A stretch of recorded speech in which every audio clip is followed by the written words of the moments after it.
The world we once knew has been lost to shadow. Was it sundered in fire and brimstone? Drowned in flood and rain? Was it tragic decadence? A great fall? Unspeakable corruption? Or did the awakening of magic destroy our world? No one knows for certain. Reach through the shadowy mists. Find a fragment of land infested with shadowy corruption, yet lit enough to find your way.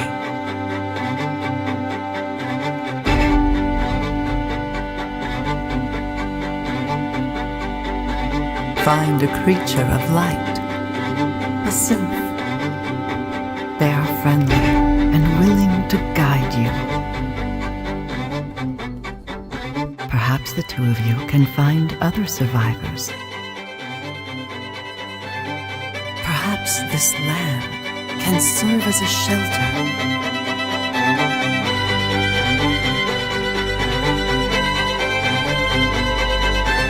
Perhaps together you can build a sort of haven.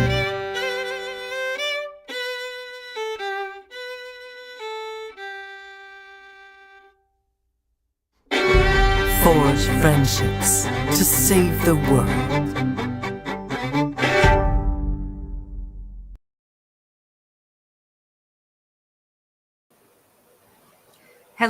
Hello, and welcome to the Unleashed Games Weekly Playtest, where you join me, Irina Pereira, CEO of Unleashed Games, live as we playtest through our latest build of Haven. Haven is a family-friendly cooperative role-playing game set in the style of World of Warcraft that I am an OG developer on, I actually was a part of the development team for Vanilla, Burning Crusade, and Wrath of the Lich King as a UI designer, artist, and engineer. And went on to, I've made a couple of MMOs and went on to make a bunch of mobile games. And what you're going to see today is essentially an expression of what we think the perfect game would be if you're an old school MMO player. Thank you for joining us. We do this every week on Friday at 2 p.m. Eastern, 11 a.m. Pacific. But you can always catch our replays online on YouTube, LinkedIn, Facebook, Twitter, wherever. But we hope that you stick around and catch us again. So in order to do that, you'll have to follow us. You'll have to like, subscribe, all of those things that you're supposed to say in order to be able to build the community. Like, yeah, let's do that.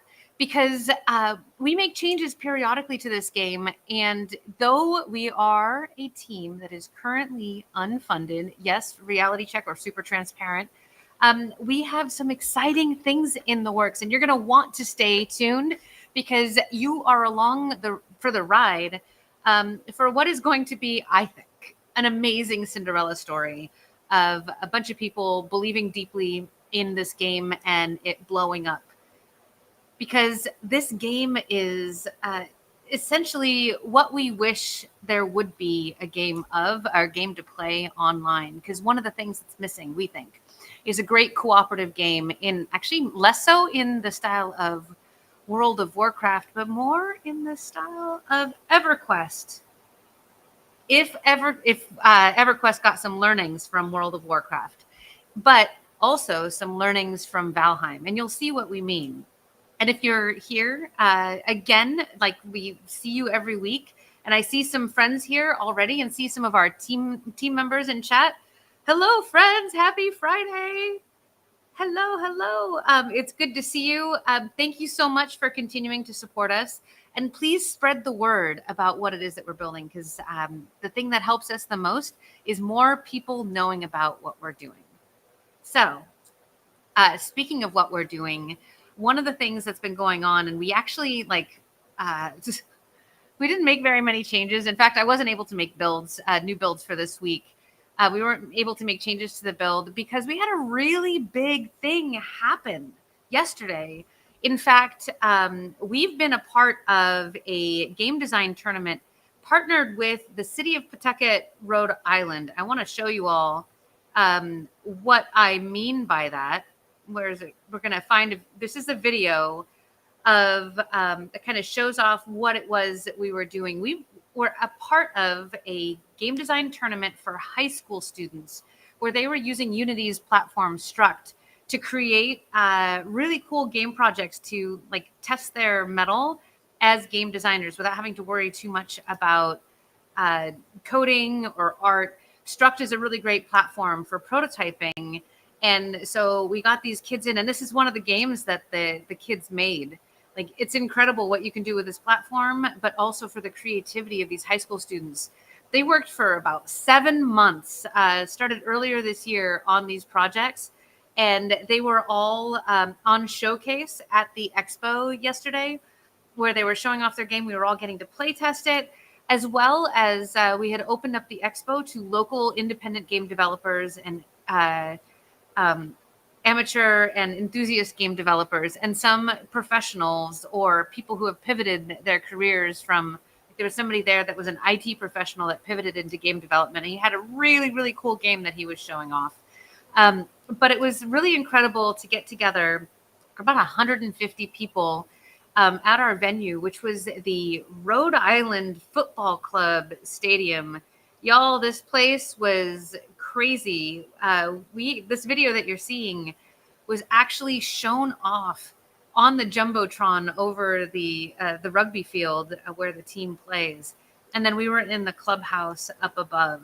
And there were high school students. There was a state representative from the state of Rhode Island. We got comments from the mayor. All of this was sponsored and put on by New England Institute of Technology, RIDIGI, which is a panel of folks that we're advisors on, focused on improving the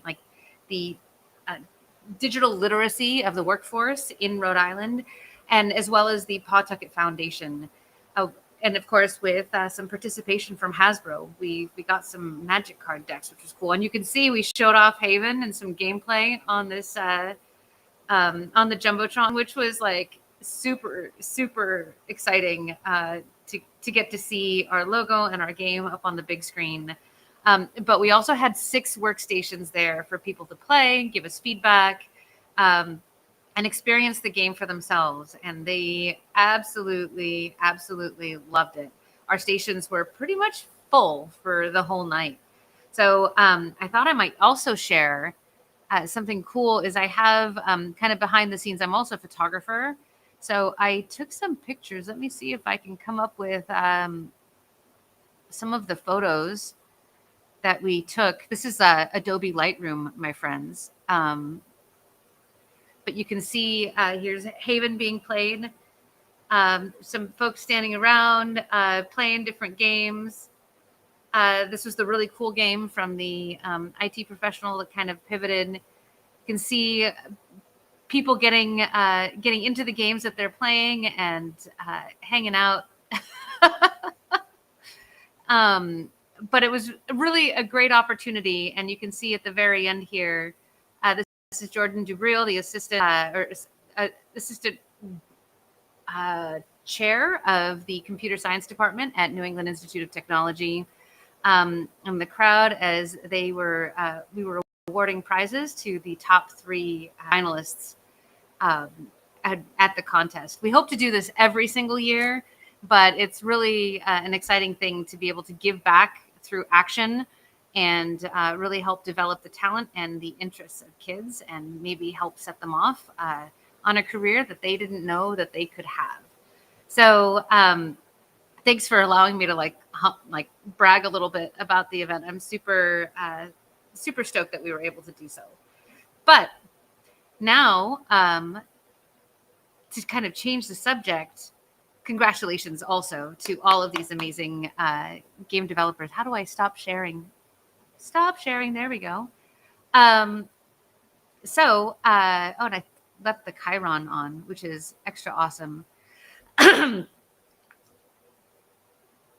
We have with us a guest, and this guest we reconnected recently. We worked together at a pretty legendary company, which did come up in conversation yesterday, by the way, multiple times. How did you end up in Rhode Island, Irina? Well, let me tell you, there's a story there.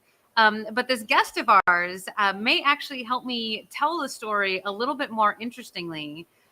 But you might know him from some of the games that he's worked on since we worked together. Games like Diablo III, Diablo IV, Heroes of the Storm. But also, he's just an all around amazing human being and funny as hell. Please help me welcome Mike Ledger to the stage, everybody. Have you met Mike? Oh my God! Look, there I am. I mean, we call him Ledger, so we'll now That's refer true. to Ledger. I was called Ledger when I was a kid. My brother was Kevin, and I was Ledger. My mother would call me Ledger. So That means I've they're been. more proud that you're carrying on the family name. I think it's more anger. I think it was anger. It was more screaming at me, Ledger, get in the house. And you Look kept what's it to this day. Yeah, yeah. That's just been the way. In literally in grade school, high school, teachers just called me Ledger. That was just the way it always was. Well, Ledger seems to fit you, so I guess it's Thanks. fitting. I appreciate it. I Yeah, appreciate it. 100%, 100%. It's good to see you, my friend. How the hell are you? I'm good. I'm doing all right. Yeah, things are good down here in Florida, land of the crocodiles. Lovely Florida, Hmm. where all the game developers disappear to and Yeah, get well, swallowed by the red tide. that's that's true. Yes, eventually, eventually. Depends on which side of the Gulf you're on. So I'm over here, over there, Atlantic There is Pacific. that. You know. I can't say anything about the Panhandle. Might get me in trouble. All right. Yeah, don't. I mean, they have beautiful beaches. Let's be They honest. absolutely do. Yeah, they absolutely do. Yeah. 100%. So you're in Florida now, but like, let's just help catch people up. How the hell do we know each other? So you and I worked together at 38 Studios in Maynard, and then Rhode Island. That's how we know each other. That's how we And know each then other.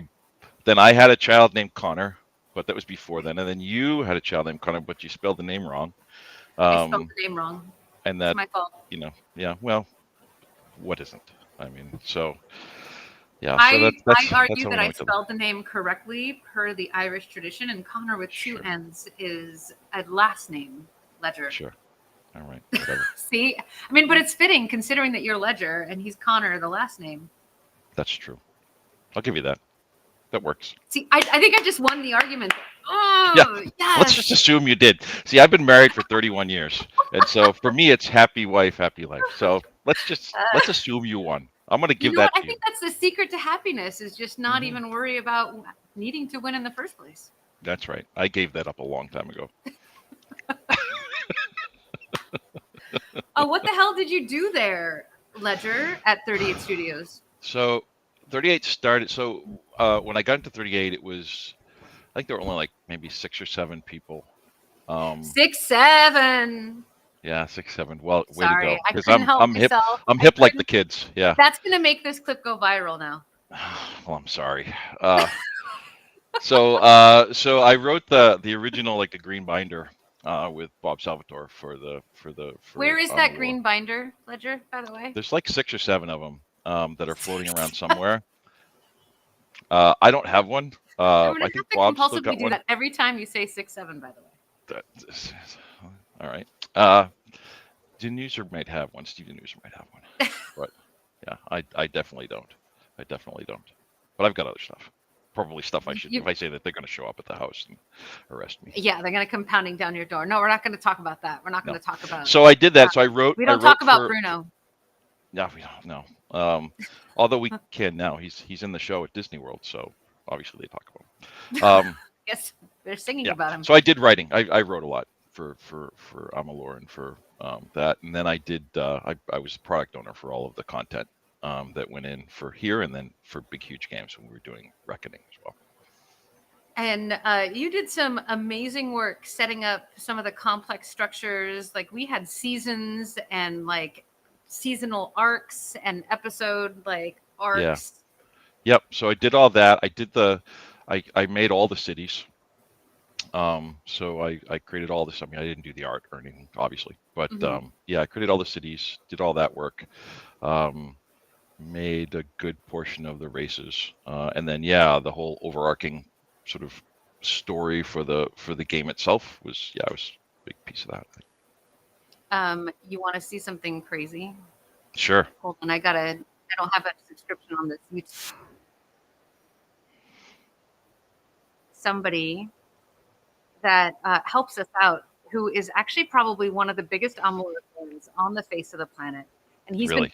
pieced together the lore on his own from all the little bits and pieces from people's portfolios, things that have been posted on the web.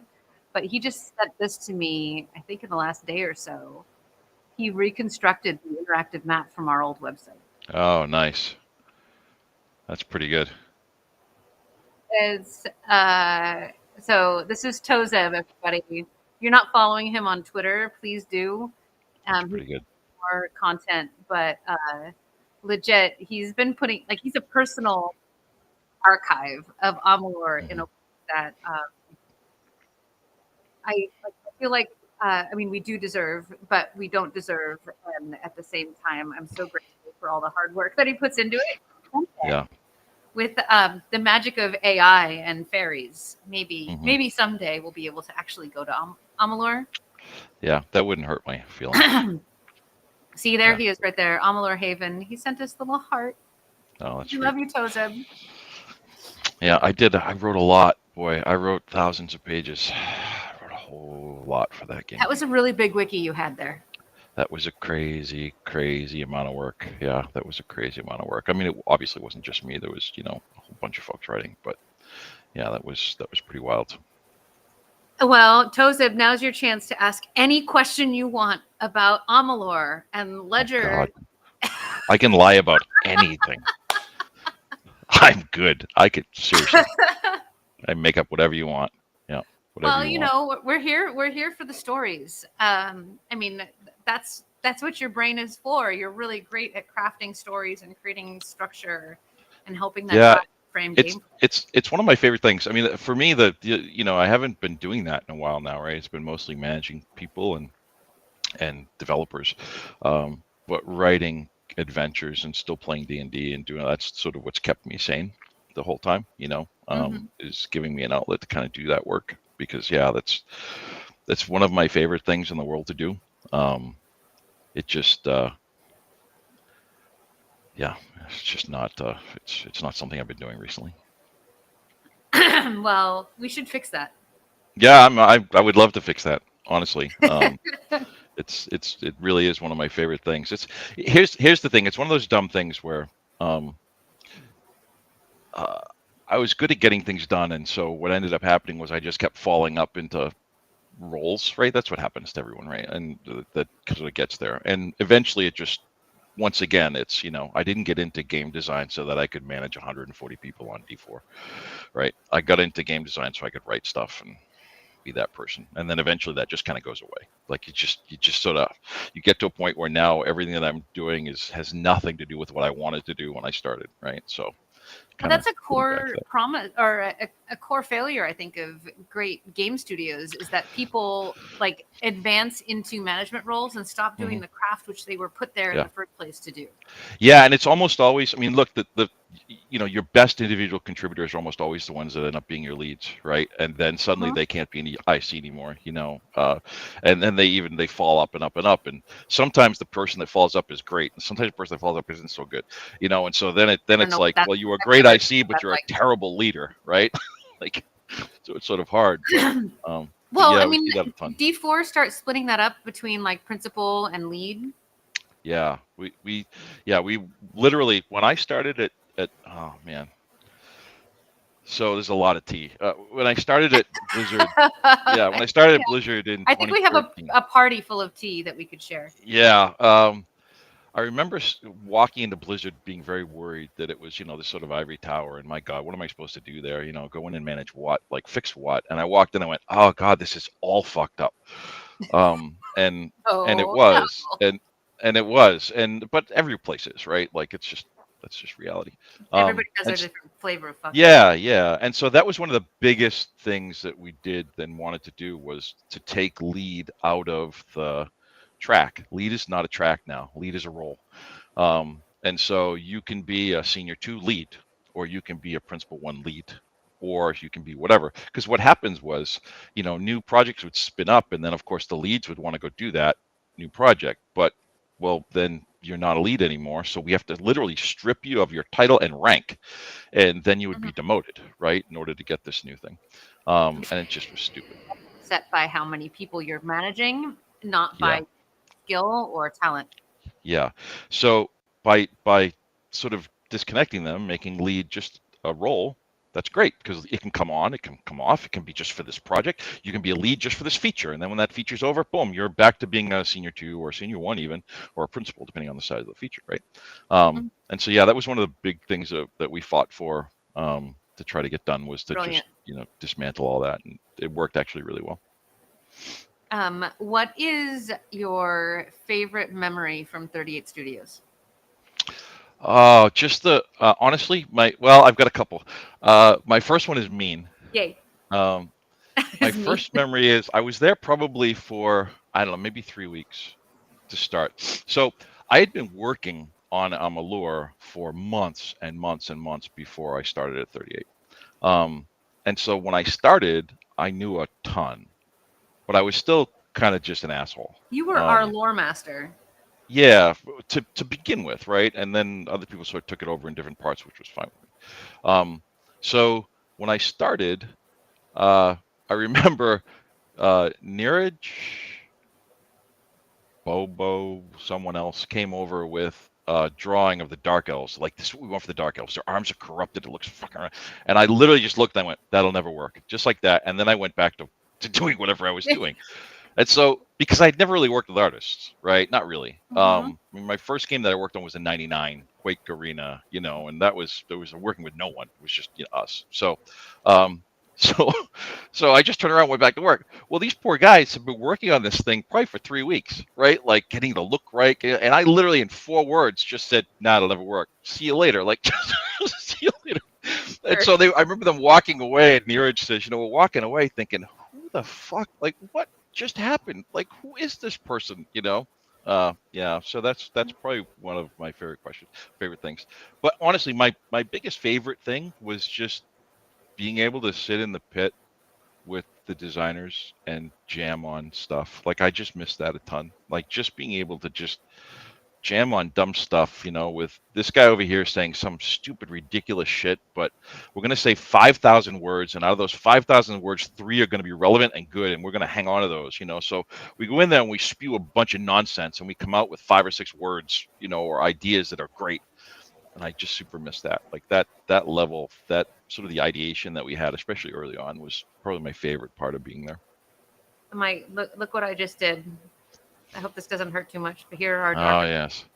The Dark Elves, the Duckalfar.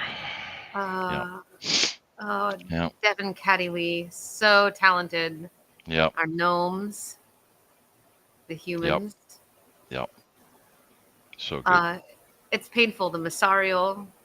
Yep. I had this dream once of, releasing Haven and then somehow getting access to the Amalur IP and then having the players of Haven unlocking portals into Vino Terra.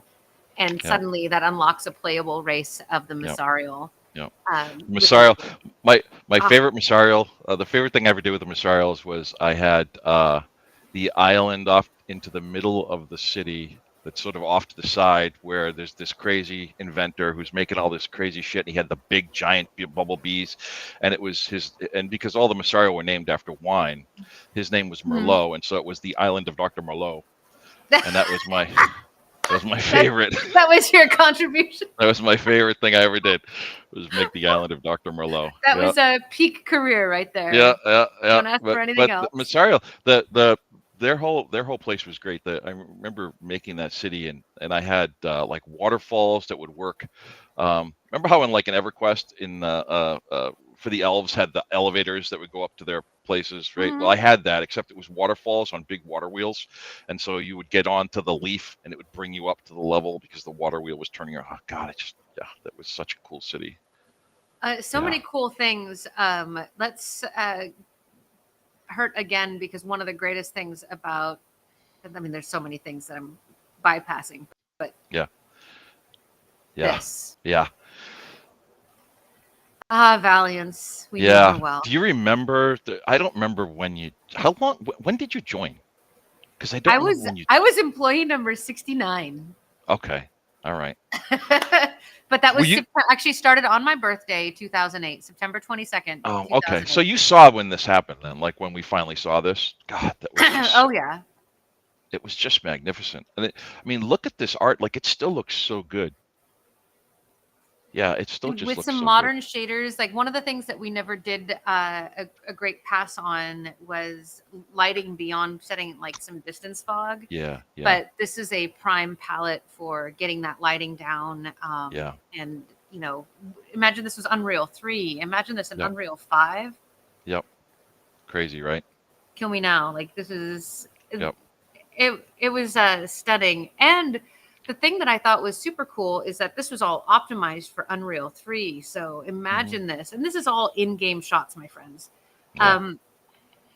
This this would be playable on a phone these days. Yeah. Like Crazy. an iPhone would be plenty enough to be able to render this. Yep. We had so much work done. I remember when we were working on the Dock Alfar, trying to figure out where they lived, that the night before we were going to have the meeting, I watched.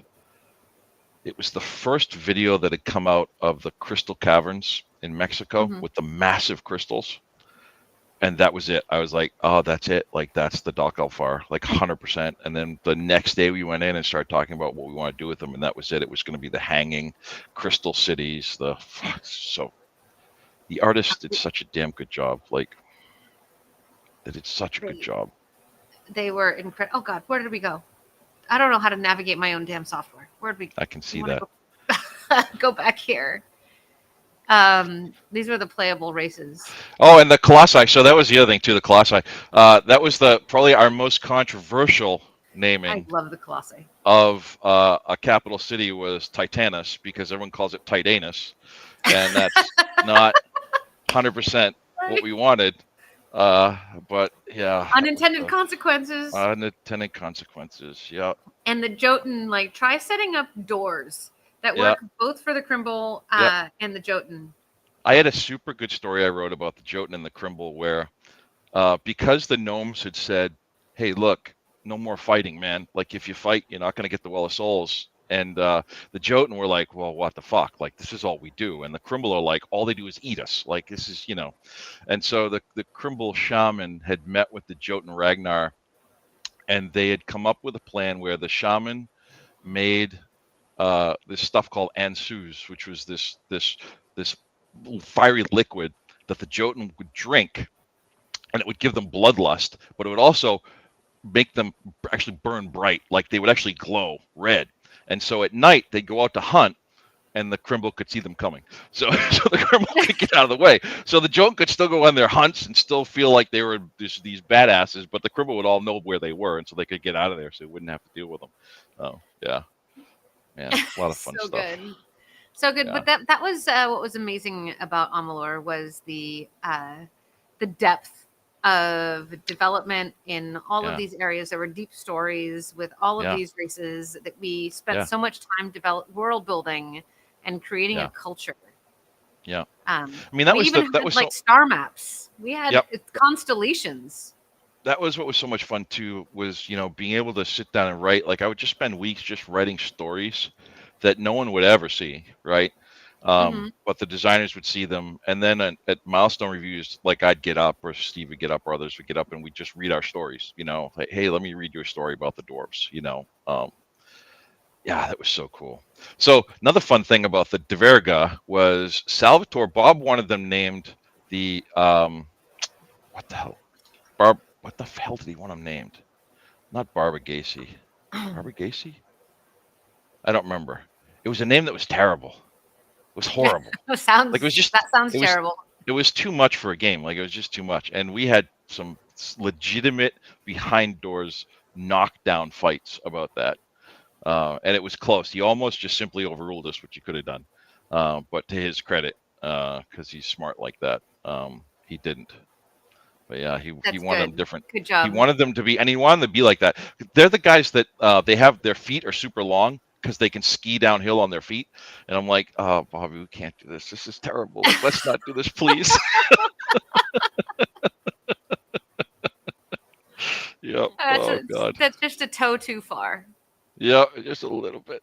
Just a little Just a bit. little bit. I Yeah. mean, I'm like zooming in because all these images are different ratios, but like here's Valiant's that's so another good. view, and Yeah. here's Yeah. Well, the art on my wall is Jude Beers. Like that's all Jude Beers, who was with us at 38. You know, he did a lot of environment stuff too. Like just we had such talented people. Jesus, just such insanely incredible talent. Yeah.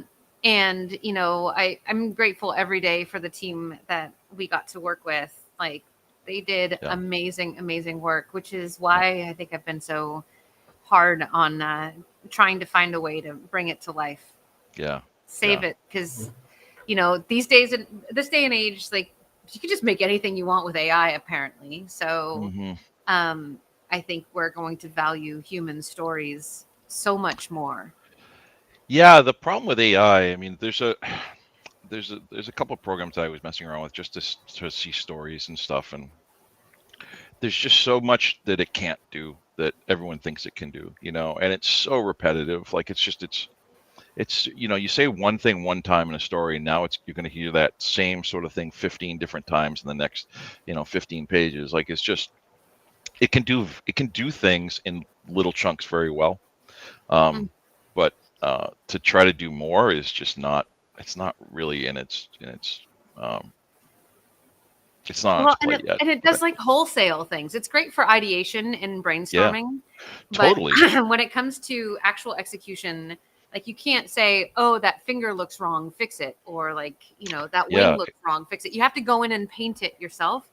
Yeah. And nobody wants to be, you know, the cleanup artist on an AI. Like at the end of the day, AI can kind of give you the guardrails, I think, of maybe a direction to go in, but you want human beings to actually. It's super good for early concept work. I mean, we used it in my last project. Like, it's super good for early concept work. It's really good for things like, you know, I think Blizzard's using it for, which is, you know, to make rocks and make little doodads and stuff. It's super good for that. I mean, absolutely. Why? You know, I mean, and it. The other thing too is it doesn't take like, especially the work being done on Blizzard at World of Warcraft. It doesn't take the place of a person, because that person is still placing everything. You still have people that are doing all the work. You're just making their jobs easier. Way easier, and then they can do more. Like it's you know, I mean, obviously it can be abused. Of course it can be abused. But the ways I saw it being used at Blizzard were good. They caught a lot of flack for it, and they will, but it was good. It wasn't. I actually just saw a report that, you know, I think that some of the imagined backlash against AI is somewhat imagined, because they said, I saw the report that the games that had disclosed that they used AI within their production cycles over the last year have made $660 million. Totally. I mean, but that's. I mean, this is a whole other conversation, right? I mean, always your loudest people are your smallest minority, like almost always, right? Like that's basically how it goes. And so 100%. Don't base your worldview based on Twitter. Yeah, 100%. That's correct. It's the problem is, think about, like, you know, 25 years ago, there's a ton of games I played a shitload of, and I loved them. They were my favorite games. And if they came out today, even if they would never go anywhere, because they'd be on Steam with 40,000 more other games, and they'd be getting crushed by a handful of people who decide they don't want it. And so I would not buy it because the reviews would be bad.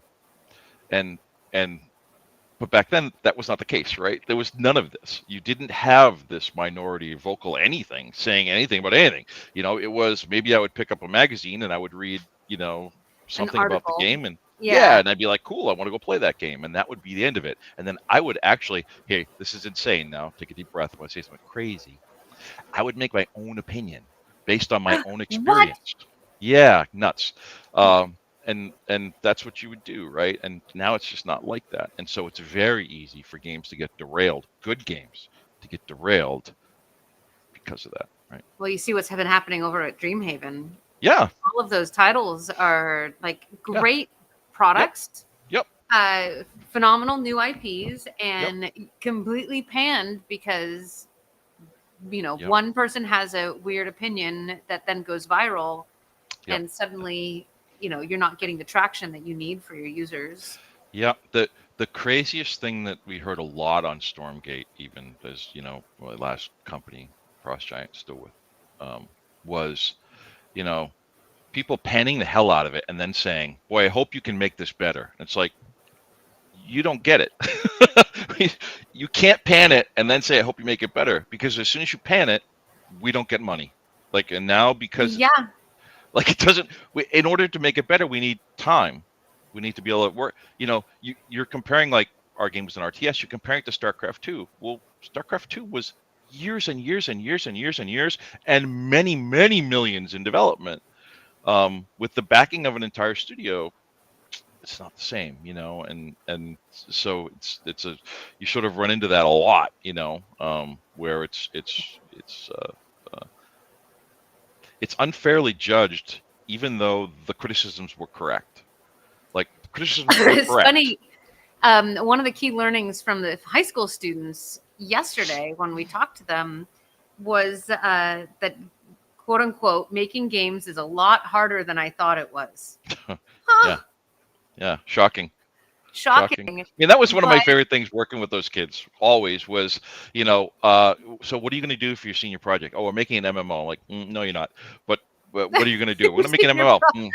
No, you're not. But cool. Let's see what you do. And then 3 months later, it's a bubble shooter, right? Because that's the because that's what you can do, right? Or like that's just how that works. So well, let's yeah, set expectations very, very clear that what we're going to play today is a prototype, but it's a prototype yes, of our gameplay loop. We don't have like the MMO, like one of the biggest cost bases in MMOs. Friends that are listening, is the simple fact of you click on a piece of gear and it shows up on your body. hmm That whole connection is years worth of work for artists hmm and designers structuring hmm what that itemization you like don't just art press a looks button. like. Don't you just press a button in No. the engine and make it happen? And then you do that for two genders, and these Yeah. days what you have to have three, Yeah. and then or a blend in between, and then you hmm have multiple races. And how hmm many item slots do you have? Like if you think about how all that math pans out, that is hmm thousands and thousands and thousands of items and hmm textures and like uh, that the geometry that has to be molded for multiply that by the number of classes by gender. Like suddenly you're looking at a team. That's how you get to teams of 400 artists, That's right. is by I wanting mean, to make an MMO. Diablo IV had 140 designers. I mean, that's just mind-boggling, right? Like that's not even now. And then they judge a team like Frost Giant, That's right. right? 32 people, 40 people. You're like, And well, why compare it to isn't it that StarCraft good? 2 or Well, Diablo 4. Diablo yeah, 4, which was like a $1 billion project, one and a yep, half, something like that. yeah, yeah. A billion dollars, friends. That's what I always used to say to the new kids who would join. I'm like, hey, just take a deep breath. Don't worry about it. It's just $1 billion project. Not a problem. It'll be fine. Oh my God. When I first joined the WoW team, Eric Dodds told me, he said, Irene, I just want you to keep in mind, every change that you make is going to affect 15 million people a day. That's right. Yeah, yeah. Piece of cake. Piece of No cake. pressure. No pressure. No, No. no. And then when you Simple. push something accidentally with a bug, you get called out of bed in the middle of the night. hmm There's a Cyndi Lauper cover that I may have to write about getting called out of bed in the middle of the night to go fix a bug that I caused on WoW. Yeah. But yeah, it's funny because we've gotten some criticisms of our game over how it looks like an MMO. It looks like a game from 2004, and I'm like, actually, that's intentional hmm because like I don't know, we selected the art style of WoW and subsequently of Amalur to be timeless and to feel like it was illustrated and that it was crafted not to be like super high realistic or we wanted frame rate too. That helps save on that. There's intentional art style choices that you make in order to get a certain vibe, a look, a tone that helps sell the storybook aspect of what you're building, especially if it's a fantasy game. And not just that. I think we talked about this a little bit. Like I'm playing EverQuest every week now, still, with my buddies, and we play. Yep. And I would upgrade the graphics for EverQuest. Sure, really sure. But honestly, we play Project 1999, so we're not even, but yeah. So I don't care about the graphics. Like I really don't. I care about them at the character screen. I'm like, oh god, like I forgot everything's an angle. Everything's angles. But then once I'm playing, forget it. I don't even notice it anymore because the game is good. Person. It's a super. Yep, it's a super deep game with regards to social, right? Like really, getting your group together and really playing together and working together like that. I played World of Warcraft since beta, right? Like I have my same rogue, Crimean, who's been my rogue since beta, okay? Same guy. I have more stories about EverQuest than WoW by a magnitude. 100%. By a magnitude. Because I'm EverQuest all day, every day when it comes to like what was the best game ever made. Yeah, it was EverQuest because it felt like a playground, like a fantasy playground where you go and risk your life with your friends. Yeah, and risk is the word, right? Like when we were making Amalur, we wanted that bad. We really wanted, Bobby and I wanted a penalty. Death had to have a penalty. We had some pushback against the death penalty. We had all the pushback. Pushback. We had all the pushback. And we couldn't do it. And they wouldn't let us do it. They just wouldn't allow it. And the reality is that's big piece of what makes EverQuest so much fun is you could die. And if you die, it's going to hurt. Risk of failure. Yeah. And so do you really want to pull that other one? Or do you want to maybe take a deep breath for a minute? Like, that's what makes it so much fun. And to be clear, I love WoW. I still play WoW. I'm playing WoW Legion Remix right now. That's what's been, taking all my time recently. I still love that game. I absolutely love that game. It's a single person game to me. Like I play it. Like it is a single player game. Yeah. And I jump into Dungeon Finder to do dungeons when I have to do quests and things, and I'll do that, and that's no problem. And you go to the dungeon that you need for your quest, and then you'll never touch it again. Ever. Right. And so that's the way it goes. EverQuest, we've been in Sol A for 2 months. Like we've been in the same dungeon for 2 months. Like, I'm moving from room to room slowly, area to area slowly, because we're gonna get killed if we go past this point. Like it's all of our best stories are EverQuest stories. Absolutely. Yeah. In fact, my WoW guild, my World of Warcraft guild, the sort of the message of the day always has been, hey, can we take a hag? How about 2? Because that was one of the things that happened to us in Befallen, or rather Unrest. We were in Unrest, and we were outside the building, and one of my buddies kept going in to just pull stuff, and he was in there. And of course, this was back when there was no phones, so we were just typing to each other. And that's all he said was, hey, can we take a hag? How about 2? And then we just watched him die, and then we all ran for the exit. Yep, so good. Oh my goodness. I still have like a collection of all of my screenshots of great moments out of EverQuest. Great. This is my original EverQuest box. Oh wow. Right here. This is a relic. Yep. I don't know, does it ready for this? Yeah. Oh, fuck yeah. See, somewhere I have my Ultima Online map, and I don't remember. Oh, that's hardcore. Yeah, I was so hardcore in Ultima Online that when I stopped playing, they made a character NPC of my character in town. That's how hardcore. I had a guild, a thieves guild. There were 3 of us, and it was Dewey, Cheatham, and Howe. So from like the Three Stooges. And so I was Dewey. we had Cheatham, and then we had a female Anne Howe. So Dewey, Cheatham, and Howe, and we were rogues in the city, and we would steal constantly. That's all we did was we stayed in the city stealing.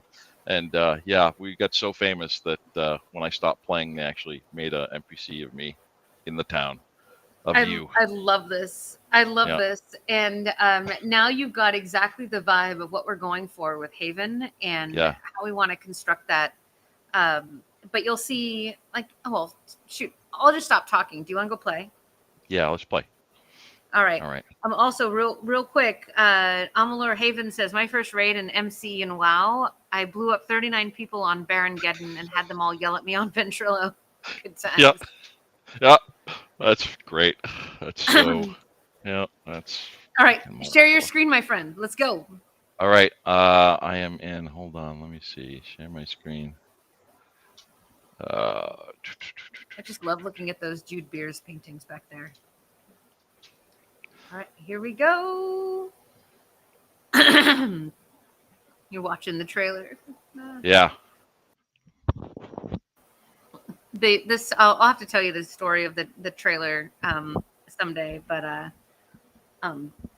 the people that came in and contributed to it are absolutely epic and the best in the world. The voiceover, which you can't hear on stream, but we watched it earlier. The voiceover was done by Sissy Jones, the voice of Lilith in The Owl House. Nice. And she's also, famous resume going. She's a legendary voice actress, but she did this for us as a gift. And the music was composed by the first chair of the Portland Symphony Orchestra. He said he came out of a dream and had this melody for us, and we pieced it all together into this trailer with the hopes of getting people excited. And then people told us it looked like a 2004 game. Like, come on, man. It's a prototype trailer. Like, Yeah, why don't we I think know about who does a trailer for a prototype? Yep. We'll get there. Kids these In days. a weird place too, where a lot of investors want to see a game before they give you money, and it's like, well, but like, but I need money to make a game. Like, how does this work? Yeah, you're too early. Yeah. Go out and have users, and you're like, wait, we're building. Like, wait, no, okay, it's. Yep. Oh well. They don't get it. They don't know Nope. how games are made, especially games like this. You need to invest in a game like this, but like these days, it's a lot cheaper. You can do it on a lower budget, but if you want to get the numbers like WoW, you need to invest in it. You can't just shoestring that. Yep. All right. What are you going to create? Very simple character creation right now. Cool. Oh, God. I'm going to have to type that to find you. What's the matter? Nothing. Keep going. This is fine. Oh, you're a mage. Okay, cool.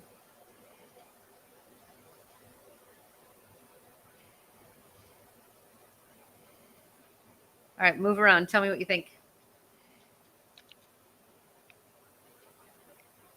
I think it moves nice.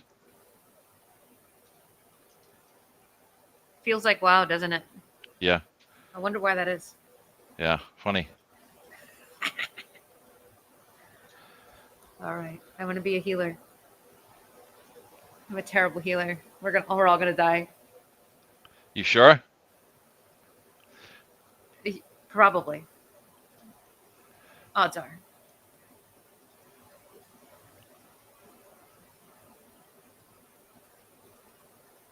So the UI isn't fully designed, but it's there and functional. It's all gray box.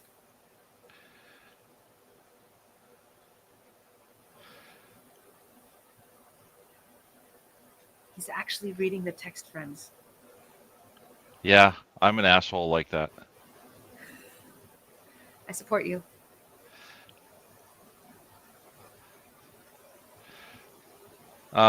Is there a way to see?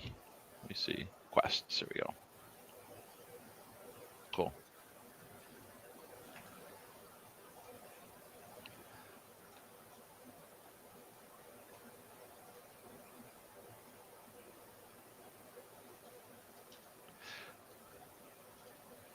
context cursors. Yeah. Because of course. Yeah, I like it. You want to know who did all of our animations? Who? Mr. Brian Labor. He's a jerk. Why would you use him?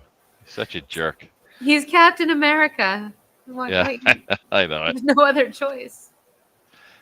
Am I screwing you up by doing this? No, you're doing exactly what you're supposed to be doing, Okay. which is playing the damn game. It won't let me pick them up. Do I have too Oh many? no, that looks like it's a bug.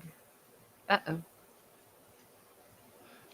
Uh-oh, now I'm stuck with it. All right, there we go.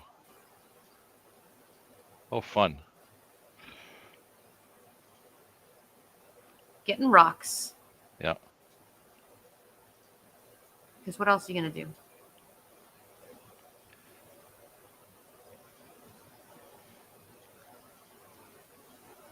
Kill Krakenroot. Oh.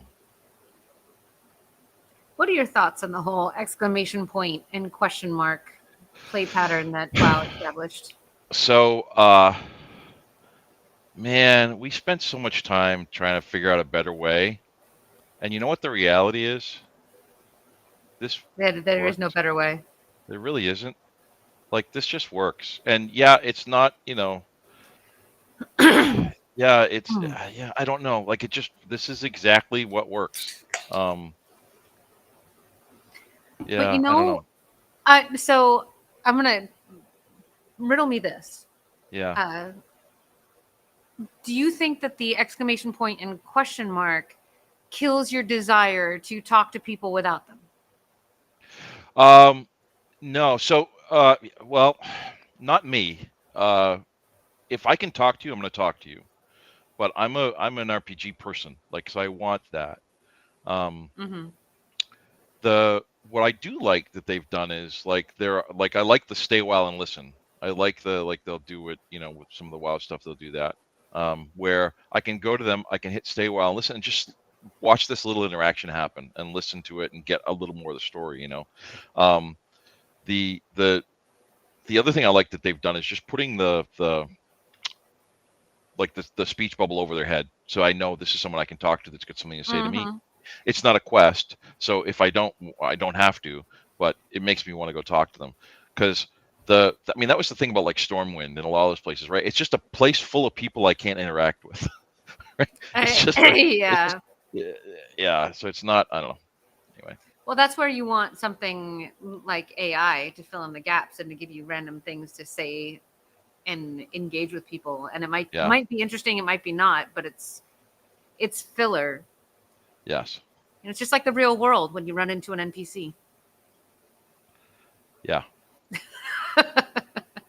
Have you ever met a real world NPC? You want the truth? Yeah. Yeah, I think I have.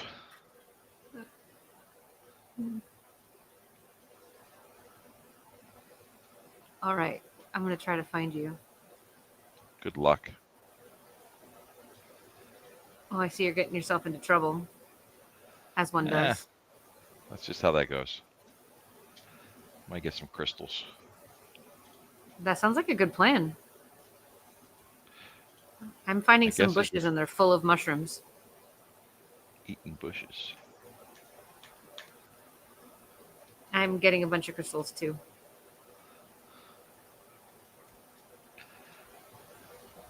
So, is this a guild kind of game that you're planning on, or is this a well, what are your thoughts? That is hey, wait, I see somebody. Yes, absolutely. And I think that the guild structure is really important. Yeah. Because that helps create a context for like people that you're familiar with and like regular social groups that you have access to. Yep. What you're in right now is the village zone. Yep. And you build up a village. Everybody has their own house. Each house has a utility, but when you have 3 houses, you can unlock deeper builds and more complex buildings that unlock different game features and crafting and trade skills. At least that's the design. And so we imagine like this is guild housing. Yep. I Oh died. no, you just got your ass handed to you. Yeah, I wasn't paying See? attention. That's on me. That's because I was talking here. I'm right here, and I just gave you a buff. Hello, I friend. see that. It's not an MMO unless you can jump. It's Now, in true. position number 6, Yeah. yeah, look at your abilities. That might be a good thing to do. Yeah. Number 6 is a buff that you can give to yourself and you can give to other people. Gotcha.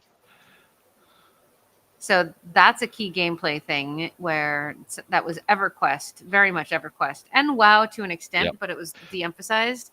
Was just the ability EverQuest to give was. people buffs. Yeah. That. Yes. So, WoW, it's done for practical reasons. Mm-hmm. Or it's used for practical reasons, right? Like we need this so that we can do this thing. EverQuest, it was the 28th level druid running through the common lands, buffing everyone he saw with brambles because that was just a cool thing to do, right? It was super Mm-hmm. social. And then you actually got to know these people. Like I know who Yeah, this one you'd is. see them and ask them for their better buff, right? Because they would have Right. the level 4 That's brambles. right. That's right. And you would want to, have what +6 counter damage instead of +1 counter damage from that That's damn right. group. Yep. And what was beautiful too Mm. about EverQuest was the fact that they were like, "Oh, you're a 3rd level fighter? Well, this 40th level druid just gave you brambles, and it goes off of his level, not yours." So it's like, Mm-hmm. you're just running into these massive areas, and everything is just dying on you as it's hitting you, right? Because that's how it works. Yeah, I EverQuest for me was the most social game I'd ever played. Still is, honestly. Yeah, I mean that's why we still play. That's for the social aspect of it because it's so much Well, fun. that's how you stay connected with Bobby and everybody else, right? Because you're Yep. living in different states. Yep. But now you have an activity that you can do in a virtual space. Doesn't Yep. matter where you are, and you're still Yep. talking, you're still hanging out, you're having fun together, Yep. and it's better than going to a bar. It's much better, and it's also I think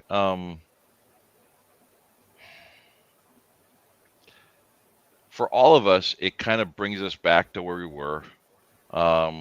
It kind of reminds us of all the stuff we've done. So for us, like we've played D&D together for, oh God, before I moved to California, we had been a group for 20 plus years. Damn. And so that's sort of another way for us to keep in touch that way too, right? Like, cause we still get that, you know, spend some time talking shit to each other and also get to play a game and do a thing, right? Like it's, Mm-hmm. yeah, yeah. You, The you don't social have to thing talk is what, about your feelings to connect. well, we never did, but that was a different That's a thing. different story. Yeah. Down in the lower right hand corner is a hammer icon. If you had a Yeah. hammer, what would you do? I would build some things. Let me see. Let's build a.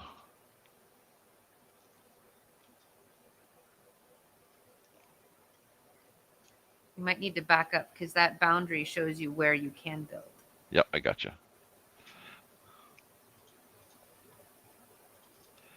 And this build system, Yeah. initially built by the one and only Paul Siegel. Naturally. Naturally. That's fun. Yeah, lots of our 38 Studios crew was harmed in the making of this game. Dave Cham built out our zone generation, our procedural zones. Yeah. He also did some of our first lighting passes of Brian Labor, as you know. Now Yeah. we've got Brian Wing helping us out. It's it's a thing That's of cool. beauty. Yeah, All right, that's cool. so we need more resources in order to build this Yep. thing, but Yep. you can also build a house. Let's build a house. Oh, all right. I'll build a house. I'm making you do all the hard work. Yeah, I see that. It's like we're married. That's a lie. She does all the hard work. Well, see, there you go. Now, key aspect of this game that is different from others Yeah. is we can all build together. Oh, fun. When you work together, it goes faster. Mm-hmm. Woohoo! You got a house, my friend, and you can edit it. Yeah, that's fun. This needs some more polish work, but we imagine being able to customize your house Sure. and having that affect the gameplay reasons for the house. And the gameplay reason, if you look up at the blue icons up in your buff bar, Yeah. one is your resting buff, and then the other Yep. one is your rested. So that Yep. gives you a 15-minute buff that improves your health and mana regen and your movement speed. So it's like Spirit of the Wolf. So now you can move around faster, and we can go on an adventure with this buff. And then when it runs out, we should probably, sneak back, come home, do Right. some crafting. But like it gives us kind of a leash. And as you configure and upgrade your house, the qualities of that buff changes. Yeah, that's what they tried to do with the rest bonus in WoW, but then of course everything just happened where you level so fast it doesn't matter anymore. But Yeah. But it's nice you need a slow pace to have the stuff matter. Right. That's exactly right. And you also need a reason to come back home, because that's the other thing, right? All the big cities are just empty except for an auction house. And now you don't even need the auction house, because now there are mounts that have auction house on them, right? Like, so cities are empty because there's no reason to go anywhere anymore. I'm going to take some popcorn and eat some popcorn as you rant. Because legit, it's worth chewing on popcorn and listening. Keep going. I'm just cutting. Chopping down wood like a good survival game. Yep. But yeah, you need a reason to be able to go home. Yep. And so that's what we've built with these houses. Yep. And now there's another thing. You actually should be able to build in the middle of town over here, where the pumpkins are, where the pumpkin king Where is. the pumpkins are. So there's this thing that we can build as well. This What is the was beacon. that?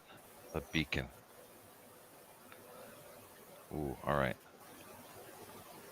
I will add a little bit of what I have some gems. We still need a pink gem, a pink crystal, and a yellow crystal. All right. Tozem, you got it. Oh, I see one in the distance there. Yep. Oh, there we go. There we go. Get some. Get me some. So we have this other system of beacons, which is your access point to different towns. And being a Diablo developer, you'll understand my reference where this is a self-selected town portal. Yeah. And you can have multiple of them. And you can set up town portals or these portals to different places and different zones so that you can have like threads of content that you're pursuing. Like you laid down a beacon so that you can quickly travel back and forth. Right. But also you unlock big like content unlocks like this one. Right. We need a blue crystal. Yep. Always that damn blue crystal getting us into trouble. Hey now. Where is it? That's the only downside to getting to the last piece is figuring out where the hell it is. Like a puzzle.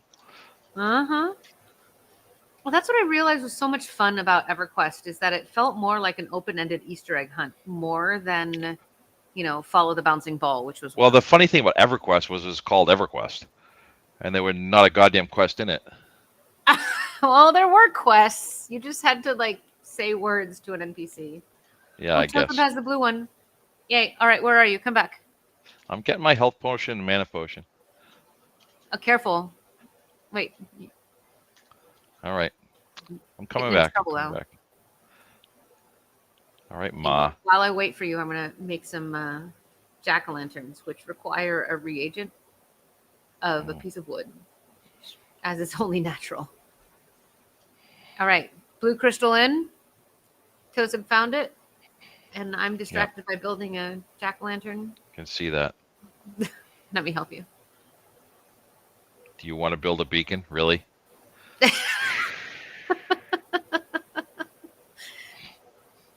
Man.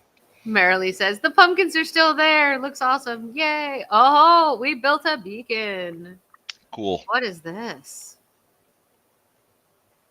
I think we should try, like, double click on it. All right. You might need to get a little closer. Teleport? Let's do it. Did it. Ooh, hello, Spirit. Oh, that's rebuff. Rebuffing everybody. Now, if you get a buff The from sound- every class, Yeah. you pretty much double your power, offense and defense.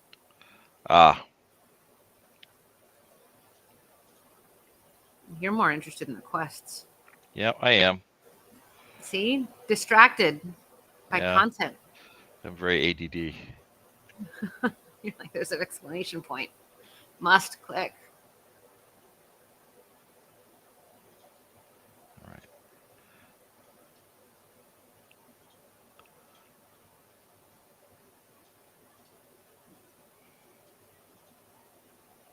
Ooh. All right, I gave her wood. Hey now. This is totally a family-friendly game. Ish. It won't let me cast a spell. Oh, because I'm in the safe zone. Yep. That was funny. All right, I understand. We still have some polish work to do. No, it makes sense. Yeah, we were trying to figure out, like, how do you do a zone line with a portal? Yep. Because you want to have a train to zone. Wouldn't that be fun? I mean, that's another one of the things that made it so good. Uh-huh. Well, again, yeah, you're right. Actually, we've been working on we had some trouble with it, but we've been working on getting a mob in here that's like the equivalent of a giant that comes through and just like trounces you. Yeah, the zone Keeps you on your cleaners. toes. I mean, yep, zone clearers were a big deal. I mean, that was one of the things we really wanted in Amalur, right? Was to have something that sort of like a Kizdi and Gix kind of thing, where it's like, here's this dude who's going to kick your butt. You're going to die here at least once. And then you get the revenge quest when you get, like, you reach level 30 and suddenly a quest pops up that says, hey, forget about remember that jerk? Go kick his butt, right? Like, it's so cool. Yeah. It makes the world feel a lot more dynamic when it doesn't feel like perfectly crafted to your level and it's easy to just fly through. Like, that's like, I don't want to sleep through playing games. I want to be challenged. Right. I want to work hard. Yep. I have a tagline on social media, which is make games hard again. Yeah. And honestly, for me, it's I don't need them all to be like that, but I really want one to be like that, or a couple. And I don't mean fucking, a Souls game. Like, I just can't. Those games make me crazy. Yeah, I need something that's going to challenge me, right? Make it interesting. What do you think about the pushback around tab targeting these days versus like action-based combat? I mean, I tag target. That's what I like. I don't know that I care that much which way it is, as long as it's clear and makes sense to me. I mean, we're following you. Oh, I'm sorry. So this zone is actually procedurally generated. It's unique cool. every single time, except we have vignettes that are consistent. So like this vignette here was completely crafted. But it can be in a different place every time. So you can keep coming back to this zone and have it be a little bit different and create a little bit of replayability that way.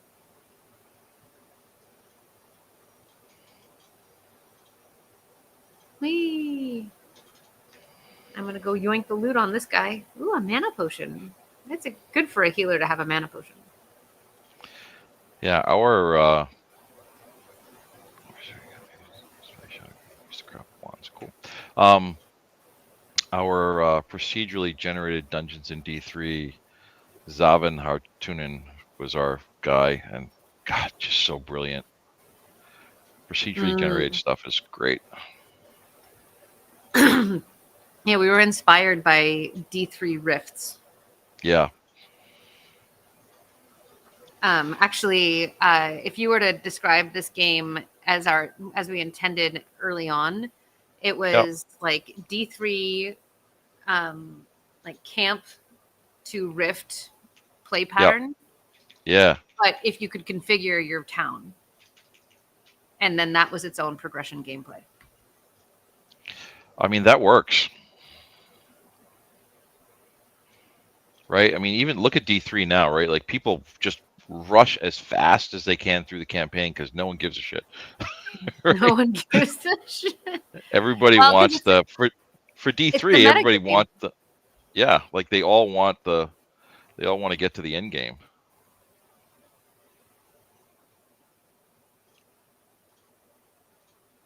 Yeah, end game is where it's at. All right. Maybe if we go this way, I don't know where I'm going. Avengers Endgame. Yeah, there you go.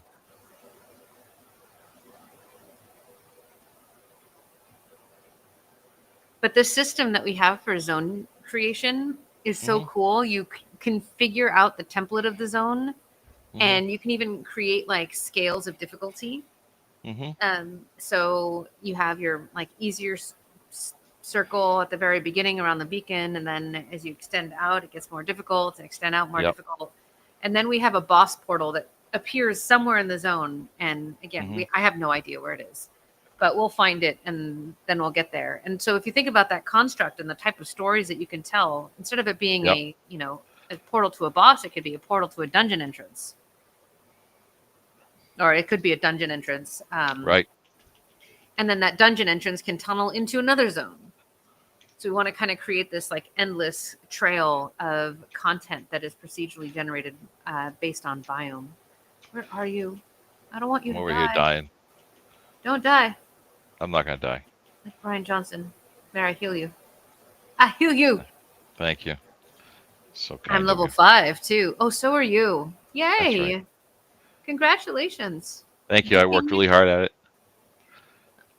We're one of the hardest things actually is how do you make a ding sound that's as satisfying as that EverQuest ding? Boy, I'll tell you, that's like super, super satisfying, and meaningful too. I think that's the other It's thing. so damn hard to get there to like level Yeah, 2. it's so hard to get there. Like you really, it needs to mean something, right? Absolutely. The effort is half of the battle. Yeah, yeah. Especially when you can lose everything so quick, so easily. Yeah, I remember those talks about death penalty and what we would do for Amalur. And like right now,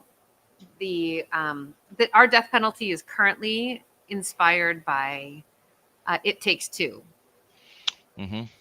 where there's no death penalty other than you get separated from your group and you have to find them again, which is bad enough. Yeah, that's rough. If there's no Um, easy way to get there. exactly. Though there are Yeah. some shortcuts, but at the end of the day, oh wow, I see some trees that were placed in a really funky way. That would be a bug. If I were an environment artist, I'd be like, yeah, gotta prevent that. Where are you, Cobblemot's lair? See lots of these like cool cottages.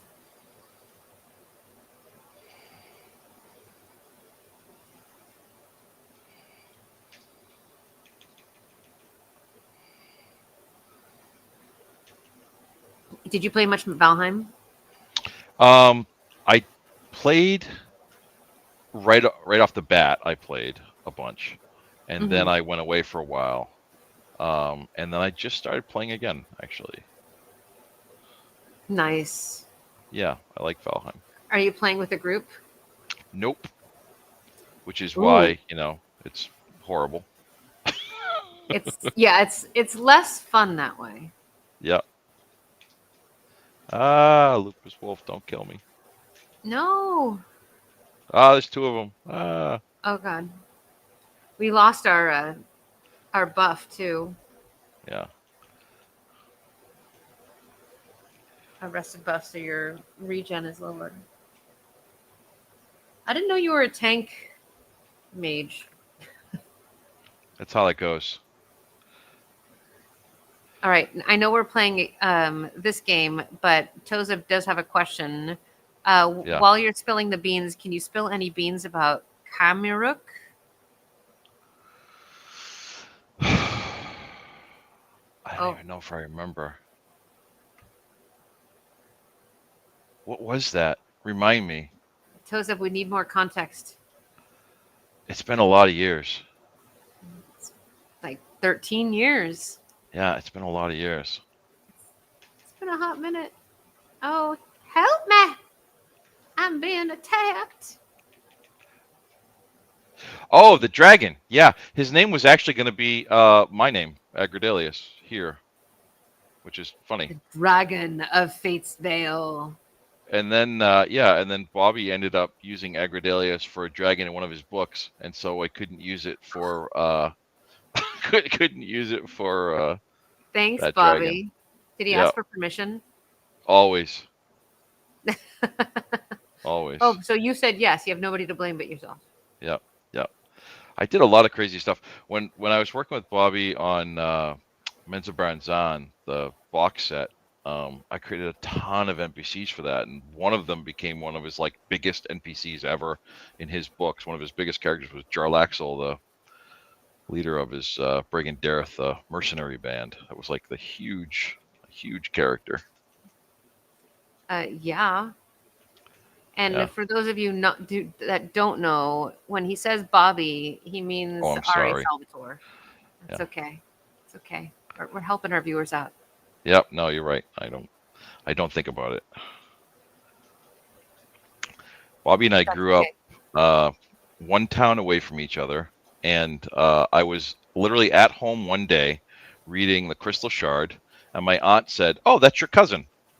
And I said, "What?" She said, "That's your cousin, Bobby." I'm like, "What are you talking about?" I'm like, "Yep, that's my cousin, evidently." I'm like, "Jesus, okay, didn't even know." And you just happen to be reading his book. Yep. So I gave him a call, and we started playing D&D that next weekend, and that was it. We played forever. We've been best friends for, God, years and years. I was just with him the other night at Wow. Epcot. They were down. Yeah, great dude. Just He good people.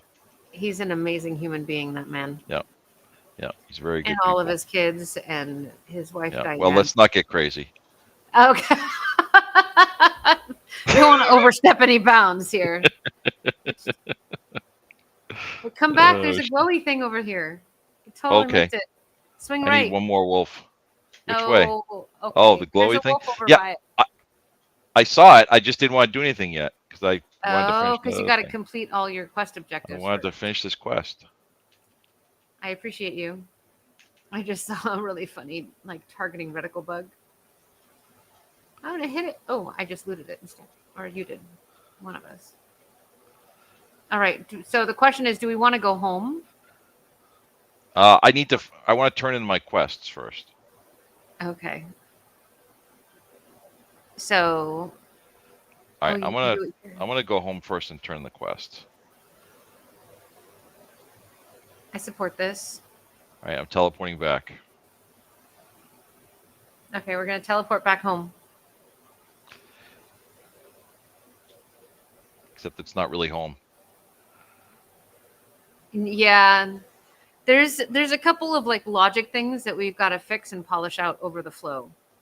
Yeah. And it matters. It matters. It seems like it's a minuscule thing, but it matters to the world consistency. Where's the other quest giver? I don't remember. That's the quest giver at the beacon in the zone. In the beacon. At the beacon. Oh, in the zone. Yeah, in the forest I'm zone. a dummy. But hold on, go back to your house first. Yeah, I want to put stuff in the house. I just didn't remember. I'm adding some rocks.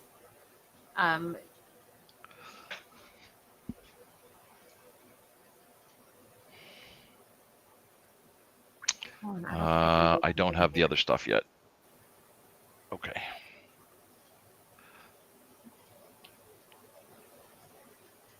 See, it's the power of giving people things to do. And it Yeah, doesn't scary, right? necessarily have to be a quest, right? Yeah, yeah. All right. Do we have our rested buff? Oh, hang out by the house for a second so you can not walk slowly. Oh, look at you. Figured it out. Yeah. Here, I'll help.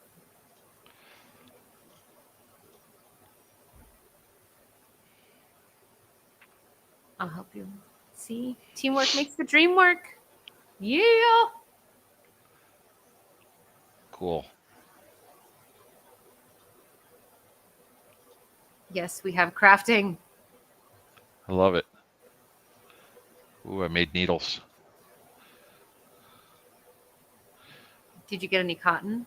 Oh, yeah, you did. Yep. Now I'm going to Hold make on, the I'm gonna cotton put bolts so some. I can do the other thing there. I'll make a silver bar in a minute too. Oh no, I just added a silver bar. We All right, just need cool. the cotton bolts. How many?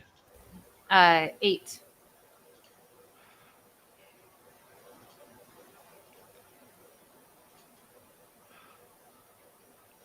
Let's go.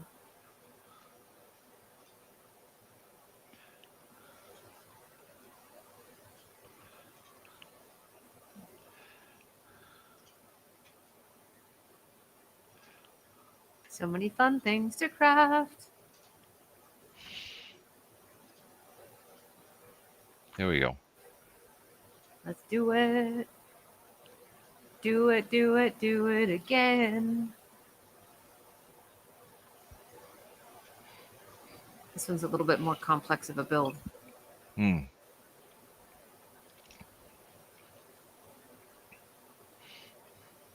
It's almost like the at least in our perfect world, the buildings that you pick for your village is almost like a talent tree for your whole guild. Mm-hmm. That was actually, it's funny. World of Warcraft did the garrison, right? And Mm-hmm. as with everything they do, and I'm not giving them a hard time about this at all. I understand reasons. Like they abandon it immediately. It's like, and it's funny because when I was Give in it a those meetings, chance.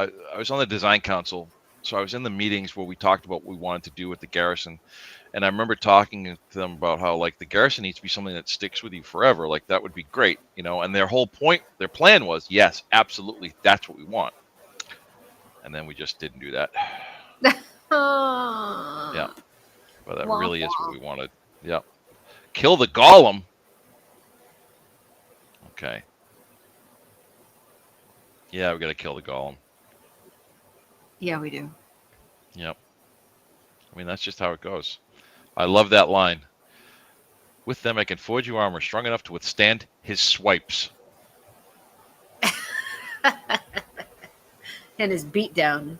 Yeah, I like it. All right. We do need some help with the quest and the quest arc. See? All right, I'm gonna go back to the blacksmith, or back to the other area though, because I want to turn those quests in. As one does. All right, I'll see you there. It won't let me go. Can you get super up in its grill? I think the hitbox is really small, and then click on its at its base. There we go. Thank you. You're welcome. Yeah, I was just being dumb. Hitbox bug. No, that was me being dumb. I was clicking the wrong thing. The thing up top that says teleport to Adventureland looks like a button. So where it says spirit up here, Uh-huh. where it says teleport to Adventureland or whatever, that looks like I should be clicking that. Oh, that's fair feedback. Oh, I got a new quest. No, I think I found a quest log bug. Let me see. Wolves are back, of course. Kill more shadow wolves. Oh, that's No, a I think bug. you've got Yeah. the same. You've got the same Yeah. bug I do. Yep. All right. Note to the AI transcription readers: the wolves bug. You can't turn it in. All right, now we have to find Cobblemot's lair again. All right. Let me buff you. Let's everybody another round of buffs. Yep. I'm going to buff you up. You're so old. I am. I'm 6 or 7 years old. Oh shoot.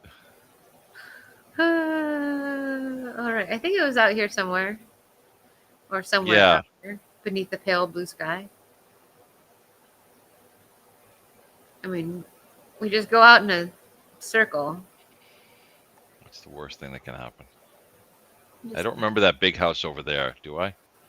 No,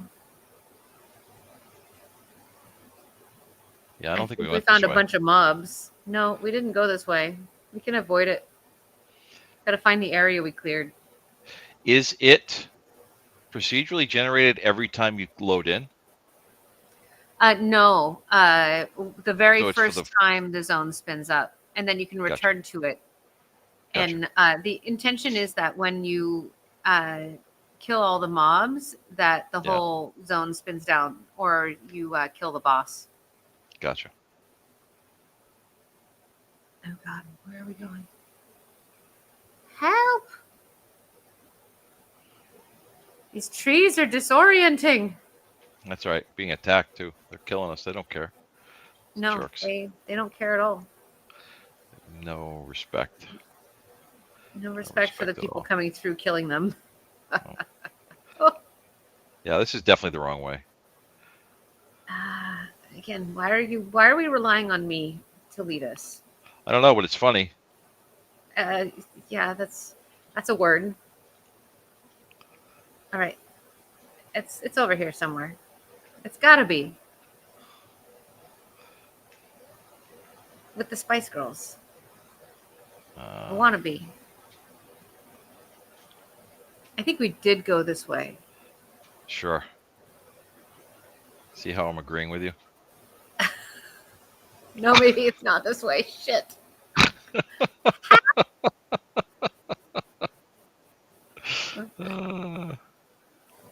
See, that's when the fun happens in video games. Yep. Is when you don't know what the hell you're doing. Yep. It's funny when we started playing 1999 again, EverQuest, and going back to having to have, like, at least now it's awesome, right? I've got 3 screens, I've got a massive widescreen, I've got all kinds of stuff, so I can have other stuff open. You're I can have playing maps EverQuest with open. a salary, with adult money. Yep. Yeah, it's much different to be able to first off have Discord, right? So we can talk into each other. And then also have other screens with maps open so that I know where the hell I'm going. Oh, here it is. It's over here. Oh, and you got aggro. Yeah. Get Just him. gonna let him do it. Oh, now I'm level 7. Nicely done, friends. Everything we do for you. Oh, everything I do it for you. Brian Adams. Oh, wow.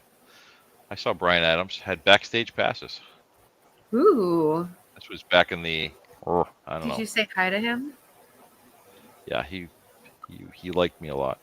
We were such good buddies. Oh. Ooh, Marilee's an amazing UX designer. Maybe it'd be great to have a mission mark beacon on the map.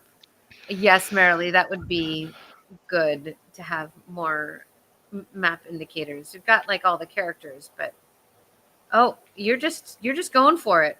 All right, The heck with it. I'm not waiting. this is fine. Quick pro tip: the fire we just built a campfire up near the beacon where we came in. Yeah. That is that can give you health and mana regen. So if you run out, just bot back up there. That's the strat. Gotcha. Tozub says, while we're killing Kavalmot, would have been cool to see a director's cut of the Worlds of Draenor. So much cut content from what he's heard. Oh, so much. I should probably not be doing damage, and I should just be healing Tozub. Because if Tozub dies, I think we're going to get flattened. Oh, we're fine. Oh, yeah, he's on the run. On the run. Couple months on the run. And dead. He's dead, Jim. That'll Woohoo! teach him. Ooh, look at that. Look at How that gleaming dare longsword. I don't need a gleaming longsword. you? don't need it? I'm a Tozub, mage. hold on. But you did loot it, so equip it. Oh, equip it? Really? It- All right. Let's see. I mean, you might need to get out of the water. I Oh, equipped there you go. it. Look at how pretty you look. Uh, You're a pretty princess with your gleaming longsword. seems wrong. All right, we got to kill some of these guys. All right, get him. Let's do it.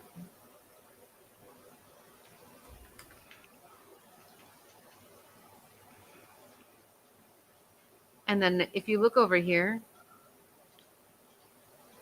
Yeah. there's oh no, you're busy looting. Yeah, I'm looting. I'll enjoy. Right, I'm looking. Down into the water. Ooh, fancy. Click on it. Oh, maybe you need to get a little closer. Yeah, fishing. Got me some juice. Fishing. That was. I'm telling you something. When making Diablo IV. Oh my God! Every designer was like, "When you have to do fishing, like really, we're doing 9,000 fucking things. We're fighting demons. That's our whole thing. But we have to do fishing. You want fishing? Yep. Oh Lord, so much. Well, every great RPG has to have fishing. I think. Evidently, that's a thing now. So evidently, every great RPG needs to have fishing. And here we are. We do have fishing. We only have it fishing in this zone for now, but we want to expand it out. So I didn't get any. The quest did not proceed for killing Golem, or not for killing. Yeah. Oh no, I don't think this is the golem. Or the Shadow Dogs, the Shamblings. I didn't get any updates for that. Oh, okay. Note to AI transcriber. The shambling quest credit isn't working. Yeah. Maybe Ollie joined our team as QA. Ollie, help us fix that bug. Yeah. No credit. No credit. That's it. Damn This it. game sucks. Oh man, stupid prototype. Somebody should just learn to building code, this game. noob. I want to steal this. I'm gonna harvest this bush. Leave me alone. Mine. All right. Well, That's great. oh, Toza wants to know what our fat loot is, and the mage stole it. That's the other thing that EverQuest has is a really great chat system that's better than the WoW one. I don't know what it is. It's like really super responsive, and so robust. I have I have a problem. My cursor is now just the bucket. You are cursed. I'm cursed with the basket. You're cursed with the basket case. Yeah, I am a basket case. You are It's a not basket wrong. case. It's not wrong. All right. We can teleport home. I mean, there's things that we can do, but I think this concludes the playthrough. I mean, we successfully killed the boss. Yeah, that We're was great. returning home with your gleaming longsword. I'm going to pull you back into our like a little interview booth. Yeah. And ask you, my friend. Yeah. What did you think of our little game? I mean, so this is the kind of game that, like, it's obviously social, needs to be social, right? What's your expectation? I'm going to exit out. What's your expectation on it's really selling it as a social game? I mean, is that your whole point? Yeah, it's a social RPG is what we're calling it. Yeah. Where like the population is going to start small with your groups. Like say it's going to be 5-6 people in a village, but we want eventually people to upgrade their villages up to cities to be like Mhm. 150 people. And are you matchmaking people in there, or is it you need to find people? We match make people out in the wild, so that we're going to match make you based on whether or not you've had positive play experiences with them before. Mhm. We're going to prioritize people who are local to you in your local area, like physical, geo-located physical area. Mhm. So that, like, in my perfect world, my kids would be running into kids that they go on the school bus with. Right. And though that might line them up for more bullying, I don't know. We'll see how the kids handle it. But my, like, kids these days, they don't go outside and play the same way that we used to. No. And I think if they had a game environment where they could run into people that they like physically see at school, like that actually might be really compelling and a great, like, because in a game you're going to have more respect for somebody that dropped the heel with the right timing. Mm-hmm.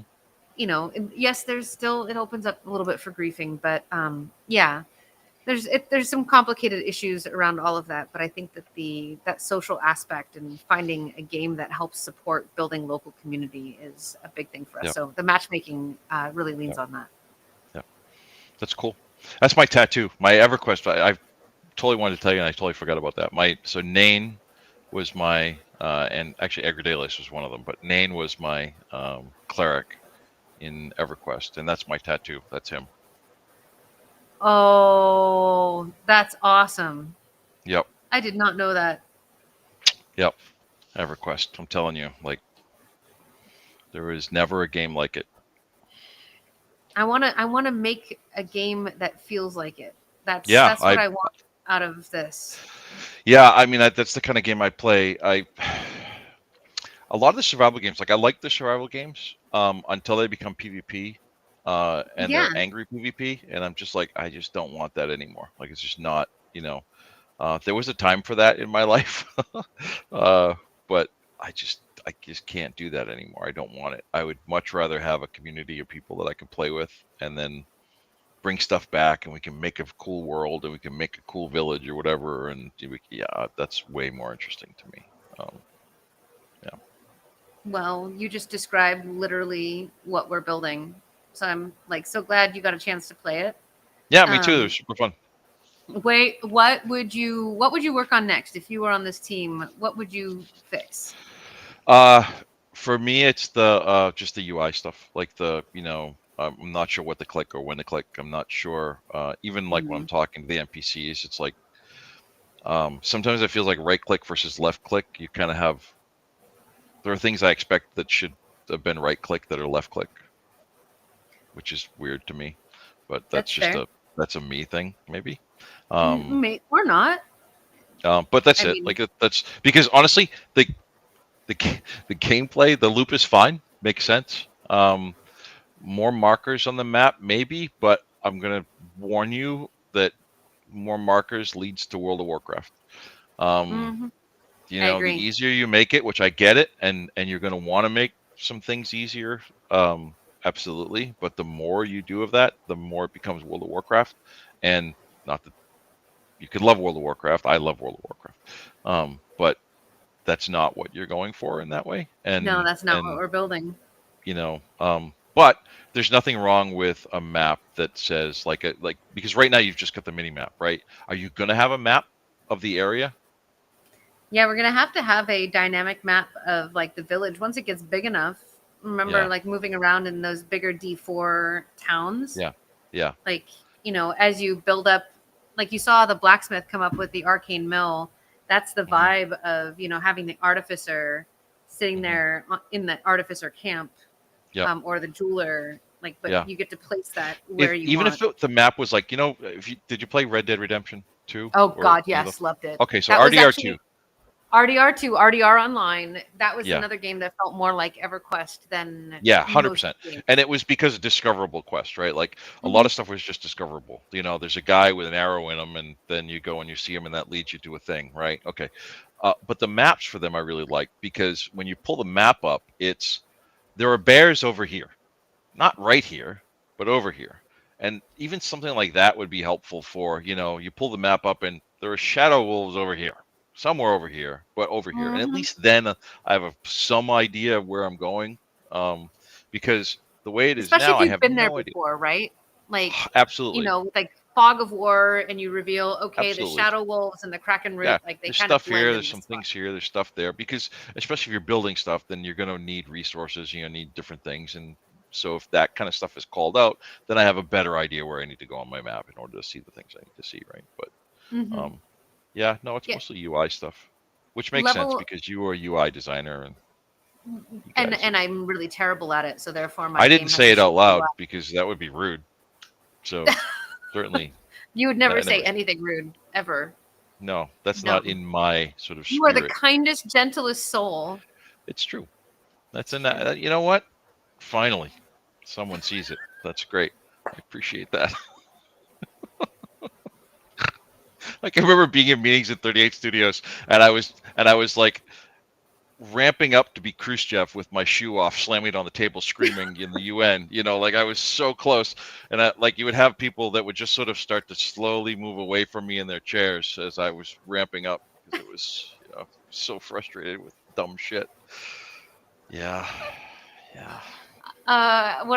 My memory of you at 38 was that like you were the keeper of the lore, but also like, hey, you didn't have any fucks to give, No, 'cause- I still don't. and like you are a very like firm believer.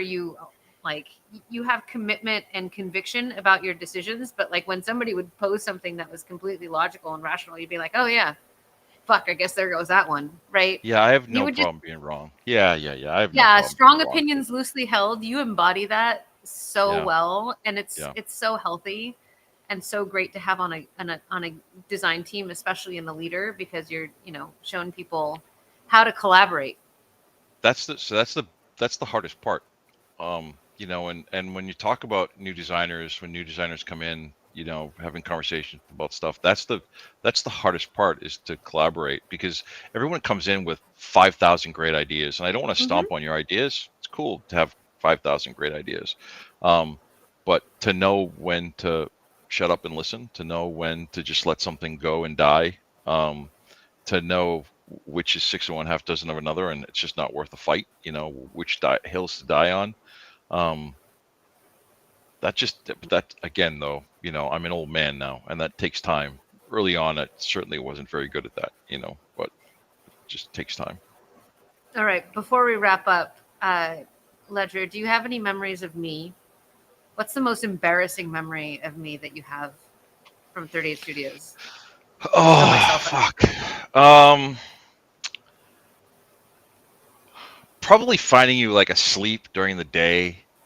I think it was like a When I was maternity thing. pregnant. Yeah, yeah.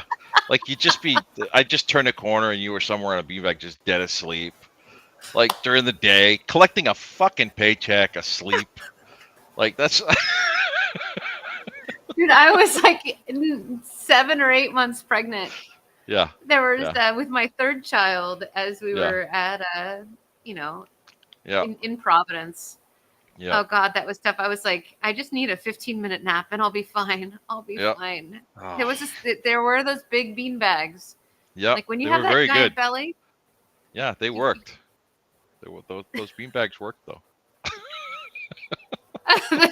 oh no, Anne says Yeah, the things yeah. we learned today. Do you have any Oh yeah. complimentary stories? Uh, Not really. No, No, not really. All right. no, We'll roll with it. no. No one Well, remembers I'm the the good stuff sleepy. anyway. Not supposed to remember the good stuff. You just remember the bad stuff. That's how that That's true. goes. That's true. Because that's, Yeah, what else are you going to tell around the campfire? that's right. That's what it's all about. Shit. Well, thank you for hanging out around our campfire today. That was fun. That was a good time. I Yeah. really appreciate your feedback and watching you like chase down those crafting components and like going from Yeah, tree to tree. Let's chop this that's a good time. down. So that was actually, I think you did that really well. Just because it's for people who not completionists, because I'm not a completionist, but Mm. it immediately makes me feel useful. Like it immediately makes me feel like I'm doing something. even if I don't know what I'm building It's a it good vibe. towards or what I'm getting it for, right? But it immediately makes you think like, oh, well, obviously I need it. Obviously I'm going to need it. I don't know what for, but it doesn't matter right now, right? So that was good. Yeah. Well, on that note, thanks so much for joining us, Ledger. Yeah. I really Happy appreciate to. it, and It was fun. it was a really good time. Yeah. And for those of you watching, thanks for hanging out with us. Tozub says, thank you for the stream. Always fun to join. Thank you for joining us and tanking for us, Tozub. You're the best. Marilee says, thank you for the playtest. Yeah, friends, I appreciate you all. And we'll catch you same bat time, same bat channel next week with a new guest. But in the meantime, have an amazing weekend. And can't wait for you to play our game. So see ya.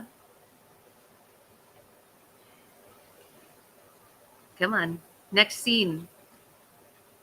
It's not changing scenes the way it's supposed to. No. Dude. There's All right. my We're going to just end there's awkwardly. my Batman stuff right there. See, I've got my Oh, old look at Batman that. comics up there. Dude, you want I to have see them something framed. crazy? We're going to do this right on stream. I'm going to show you this. Yeah. Check this out. Here's my Photoshop of the graphic I made. But check out. This is my son this Halloween. Ah, very nice. Check out this. He made this costume. Very nice. I love it. He's 15 I years love old. it. This is my Connor with his name spelled wrong, as you might say. That's fantastic. I like that a lot. I'm like, Connor, what are you for Halloween? He's like, I am Batman 2022 Robert Pattinson edition. I like it.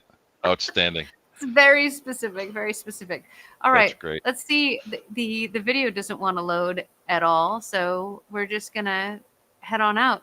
Have a great day, everybody. Have a great weekend, and we'll catch you later. Bye.